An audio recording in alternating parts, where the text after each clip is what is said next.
Hello everyone, welcome to my YouTube channel. आज मैं आपको एनसीईआरटी मैथ्स क्लास 6 एक्सरसाइज 12.3 से इसका क्वेश्चन नंबर 1 कराऊंगी। देखो बच्चे, क्वेश्चन 1 है, if the cost of 7 metre of clothes is ₹1470, find the cost of 5 metre of clothes. इस question के अंदर बच्चे आपको ये बताना है कि यहाँ पर आपको जो दिया हुआ है ना बेटा, वो दिया हुआ है आपको 7 मीटर क्लोथ की जो कॉस्ट है वो है 1470, ठीक है, 1470 रुपीज़। तो आपको बताना है कि 5 मीटर की कितनी कॉस्ट होगी, ठीक है ना। जब भी आपको ऐसे क्वेश्चन दिए होते हैं, जैसे कि हमें यहाँ पर दिया है कि 7 मीटर की क्लॉथ की जो कॉस्ट है वो इतने रुपीज़ है, ठीक है। तो आप पहले निकालोगे 1 मीटर ऑफ क्लॉथ की कॉस्ट, ठीक है। उसके बाद आप उसकी मल्टीप्लाई 5 से कर देना, सो आपका आंसर आ जाएगा। ठीक, इसको सॉल्व कर लेते हैं। यहाँ पर देखो अपने सोल्यूशन 1 में हम लिखेंगे यहाँ पे cost of 7 metre of clothes, ठीक है, क्योंकि हमें यही दिया हुआ है। तो हम सबसे पहले लिख लेंगे the cost of 7 metre of cloth is equal to ₹1470, ठीक है। अब नेक्स्ट है आगे, find the cost of 5 metre of cloth. सबसे पहले मैंने आपको बोला कि आप 1 मीटर की कॉस्ट निकाल लो, उसके बाद में हम 5 से उसको कर देंगे मल्टीप्लाई। सो यहाँ पर हम फाइंड कर रहे हैं 1 मीटर की, ठीक है। सो हम यहाँ पर लिखेंगे the cost of 1 metre of cloth, ये हो जाएगा 1470, ऊपर आ जाएगा बेटा, ठीक है। इसकी डिवाइड हो जाएगी, वैसे तो ऊपर नीचे करके लिखना चाहिए था, इसकी डिवाइड हो जाएगी 7 से। ये जो 7 आपको यहाँ पे दिया है, इसकी डिवाइड हम यहाँ पे कर देंगे। उसके बाद ये 1470 इधर आ जाएगा, ठीक है। अब क्या करेंगे, या तो आप डिवाइड कर लीजिए यहाँ पर ऐसे लगा के, ठीक है, 1470 की। अदरवाइज आप इसको कैंसिल भी कर सकते हो, ठीक है, ऐसे करके भी लिख सकते हैं, अदरवाइज ऐसे भी लिख सकते हैं। ओके, कैंसिल करिए भाई। कैंसिल करेंगे तो देखो 7 वन ज़ा 7, 7 टू ज़ा 14, ठीक है, 7 वन ज़ा 7 एंड 0 का 0 इसके साथ आ जाएगा, तो हमें मिल जाएगा 210, ठीक है। डिवाइड करेंगे तो भी सेम है, 7 टू ज़ा 14, ठीक है, 7 को नीचे उतारा, 7 वन ज़ा 7 आ गया यहाँ पे, और ये वाला जो 0 है ये चला जाएगा आपका ऊपर, नीचे आ जाएगा क्रॉस, ठीक है। सो ये हो गया हमारा डिवाइड, हमने कैंसिल भी कर लिया है, ठीक है ना। तो अब देखो बेटा, हमने क्वेश्चन के अकॉर्डिंग हमें 7 मीटर की क्लॉथ की कॉस्ट दी थी इतने रुपीज़। हमने सबसे पहले 1 मीटर क्लॉथ की कॉस्ट फाइंड कर ली है, जो कि है ₹210, ठीक है। अब आपको 5 मीटर की निकालनी है, तो 210 के साथ 5 की मल्टीप्लाई कर दीजिए। जो ये वाला 5 आपको दिया है, इसकी मल्टीप्लाई कर देंगे, ठीक है। तो यहाँ पर हम लिखते हैं the cost of 5 metre of cloth, जो 5 मीटर की आपने निकालनी है, ठीक है ना। तो ये वाला जो 210 आपके पास आया, इसकी मल्टीप्लाई कर दीजिए 5 से। कैसे करेंगे देखो, 5 की 0 से मल्टीप्लाई होगी तो कुछ नहीं आने वाला, 0 ही आएगा, ठीक है। 5 वन ज़ा 5, ये आ गया 5, 5 टू ज़ा 10।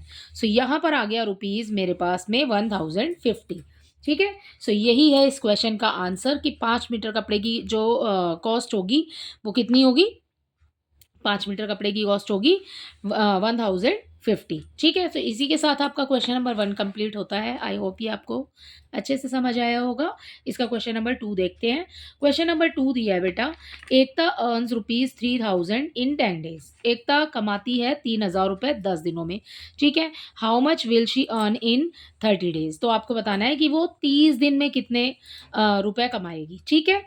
सो देखो यहाँ पर उसकी, यहाँ पर पहले 10 डेज़ की अर्निंग लिख लेते हैं, फिर 1 की निकाल लेंगे, ठीक है। सो यहाँ स्टार्ट कर रहे हैं अपने सॉल्यूशन 2 को। सो हम लिखेंगे यहाँ पर बेटा, एकता अर्न, ठीक है, एकता अर्न्स ₹3000 इन 10 डेज, ठीक है। यही फर्स्ट वाली लाइन है जो कि वो पूरी लिख दी है मैंने, इन 10 डेज। आपको आगे का अभी नहीं देखना, तो पहले हम यहाँ पर 10 दिनों का दिया हुआ है हमें, वो कितने पैसे कमाती है, ₹3000, ठीक है। सो हम 1 डे का निकाल लेंगे पहले। सो मैं यहाँ लिखती हूँ नेक्स्ट लाइन में, Ekta earns in 1 day is equal to हो जाएगा बेटा, ये वाला जो आपके पास में 3000 दिया हुआ है, इसको रखिए ऊपर, इसकी डिवाइड कर देंगे 10 से, या फिर मैं वही जो ऊपर करा था हमने, या फिर आप अपॉन में लिख सकते हैं, ठीक है। सो ये हो जाएगा, हमने 0 से 0 कैंसिल कर दिया, ₹300 आ गया। 1 डे की कॉस्ट कितनी हो, 1 डे की अर्निंग कितनी हो गई, 3300 रुपीज़ हो गई, ठीक है। एक दिन में कितने रुपए कमाए, ₹300। सो अब यहाँ पर आपको क्वेश्चन में बोला है how much will she earn in 30 days. So आप लास्ट लाइन अपनी लिख देंगे सो नहीं लगाना, ठीक है। शी से स्टार्ट करते हैं। She will earn she will earn in 30 days is equal to, देखो यहाँ पर 30 डेज की निकालनी है और पहले एक दिन की कितनी आई 300, तो ये 300 लिखा इंटू इसकी मल्टीप्लाई 30 से कर देंगे, ठीक है। अब देखो भाई कितनी जीरो है, जीरो गिन लो सबसे पहले, 1 2 3 दोनों में मिलाकर के 3 जीरो है, तो 3 जीरो सबसे पहले लगा लो अलग से ही, ठीक है। अब इस 3 की मल्टीप्लाई 3 से कर दो, 3 3 जा 9। सो जो 30 डेज की अर्निंग हो जाएगी ना बेटा, वो हो जाएगी बच्चे हमारे पास में 9000 rupees. She will earn in 30 days is equal to 9000 rupees. इसी के साथ आपका क्वेश्चन नंबर 2 कंप्लीट होता है। आई होप इसका क्वेश्चन 2 भी आपको अच्छे से समझ आया होगा, ठीक है। अब देखते हैं इसका क्वेश्चन नंबर 3। क्वेश्चन नंबर 3 में आपको दिया है if it has rain 276 in last 3 days, कि अगर इतनी बारिश हुई है लास्ट 3 डेज में, ठीक है, हाउ मैनी सेंटीमीटर। यहाँ पर जो आपको बच्चे दिया हुआ है ना, ये दिया है आपको में, ठीक है ना। और आपको यहाँ पर जो क्वेश्चन में अब आगे पूछ रहे हैं आपसे, वो पूछ रहे हैं बेटा सेंटीमीटर में, ठीक है। Of rain will fall in 1 full week. तो आपसे पूछा है इस क्वेश्चन के अंदर कि 276 तो हुई है लास्ट 3 डेज में, ठीक है। तो आपको बताना है how many centimetre of rain will fall in 1 full week, पूरे 7 दिनों की बारिश आपको बतानी है, ठीक है।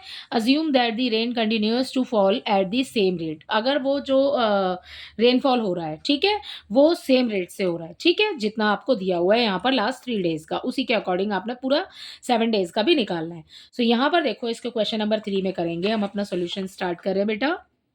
सॉल्यूशन थर्ड, यहाँ पर हम लिखेंगे the measure of rain in 3 days, ठीक है। 3 दिनों का कितना मेजरमेंट है, वो है 276, ठीक है, 276 ओके। 276 आपको क्वेश्चन में दिया है 3 दिन का, ओके। सो हम सबसे पहले 1 डे का निकालेंगे, जैसे कि हम ऊपर वाले क्वेश्चंस में निकालते आ रहे हैं आपने, ठीक है। क्या करेंगे, the measure of rain in 1 day, ठीक है। 1 डे का कैसे निकालेंगे, ये जो 276 आपको दिया है बेटा, इसकी डिवाइड हो जाएगी 3 के साथ, ठीक है। अगर डिवाइड करना चाहते हैं तो डिवाइड कर लीजिए इस तरीके से 276, ठीक है, 3 से, 3 9 जा 27, ठीक है। ऊपर से उतारेंगे नीचे 6, ओके, 3 2 जा 6। यहाँ पर हमारे पास आ गया बेटा 96 आंसर, ठीक है। तो हम एक दिन में कितनी बारिश हो रही है यहाँ पर 92 ठीक है। हमारा जो आंसर आया बच्चे वो आया में, क्योंकि हमें क्वेश्चन में में ही दिया था। सो हमारा आंसर भी बेटा में ही आया है। अभी बाद में हम इसको आगे चल कर के कन्वर्ट कर लेंगे सेंटीमीटर में, ठीक है। अब आपसे क्वेश्चन में आगे क्या बोला है, 7 डेज के लिए बोला है, ठीक है। तो ये जो हमारा 1 डे का आ गया ना, इसकी मल्टीप्लाई 7 डेज से कर देंगे। सो कैसे लिखेंगे यहाँ पर अपनी, द सेम लाइन है जो हमने ऊपर लिखी है वही आएगी, यहाँ पर 1 डे की जगह 7 डेज लगा देंगे। The measure of rain, the measure of rain कितने के लिए बोला है, 7 डेज के लिए। इन 7 डेज, ठीक है, इक्वल हो जाएगा 92 बेटा, आगे लिखेंगे, ठीक है। ये वाला 7 आ जाएगा पीछे, कर दो मल्टीप्लाई, 7 की मल्टीप्लाई 2 से करेंगे, 7 2 जा 14, ठीक है, 4 आ गया, हासिल आपके पास 1 रहेगा, 7 9 जा 63 एंड 1, ये हो गया हमारे पास 64, ठीक है। सो यहाँ आ जाएगा बेटा 644 इसका आंसर, कि 7 डेज में इतने बारिश हुई है। अब यहाँ पर भैया आपको सेंटीमीटर में बोला था, तो अब क्या करेंगे, इसको सेंटीमीटर में कन्वर्ट कर लेंगे। सो यहाँ पर हम लिखेंगे 1 सेंटीमीटर इज इक्वल टू, कितना हो जाएगा, 1 सेंटीमीटर इज इक्वल टू 10 ठीक है, इतना ही होता है।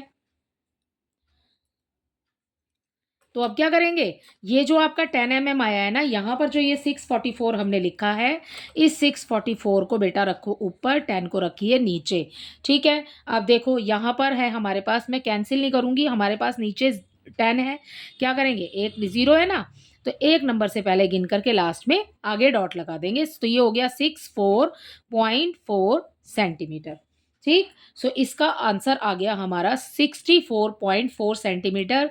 इतनी जो रेनफॉल है 7 डेज में, कितना रेनफॉल हुआ वो इतना हुआ, ठीक है। सो ये है हमारे क्वेश्चन नंबर 3 का आंसर। इसी के साथ हमारा 3 कंप्लीट होता है। आई होप इसका क्वेश्चन 1, 2 एंड 3 आपको तीनों ही क्वेश्चन आपको अच्छे से समझ आए होंगे। Thank you.